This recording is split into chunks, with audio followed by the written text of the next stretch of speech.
বিছানার চাদরের মধ্যে যদি বীর্য লেগে যায় তাহলে এই বিছানার চাদরটি পাক করার বিধান কি? মেহেরবানি করে বিস্তারিত বললে উপকৃত হব।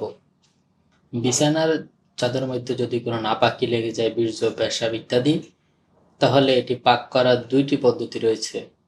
যদি এই কাপড়টি আপনি প্রবাহমান কোনো পানিতে ধুয়ে থাকেন তথা পুকুর, খাল, বিল, নদী-নালা ইত্যাদি, তাহলে সর্বপ্রথম যে স্থানে নাপাকি লেগেছে সেটা আগে ঘষে পানি দিয়ে ধুয়ে ফেলবেন, কিংবা সাবান, হুইল পাউডার ইত্যাদি ব্যবহার করে ধুয়ে আগে সেটা পরিষ্কার করে নেবেন।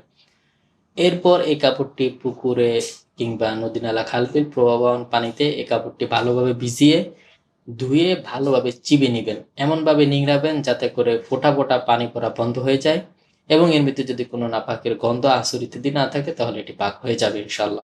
দ্বিতীয় পদ্ধতি হচ্ছে, বাসা বাড়িতে যদি ধুতে হয় তাহলে অবশ্যই বালতিতে করে এটি ধুতে হবে। সর্বপ্রথম নাপাকের স্থানটি ভালোভাবে ধুয়ে ঘষে নিতে হবে, কিংবা হুইল পাউডার দিয়ে যদি কাপড়টি, চাদরটি ভিজিয়ে রাখা হয় তাহলে অটোমেটিক দাগ ইত্যাদি দূর হয়ে যায়।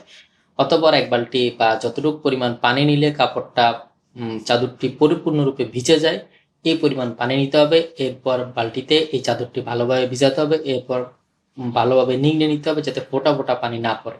এরপর সে পানি ফেলে দিতে হবে।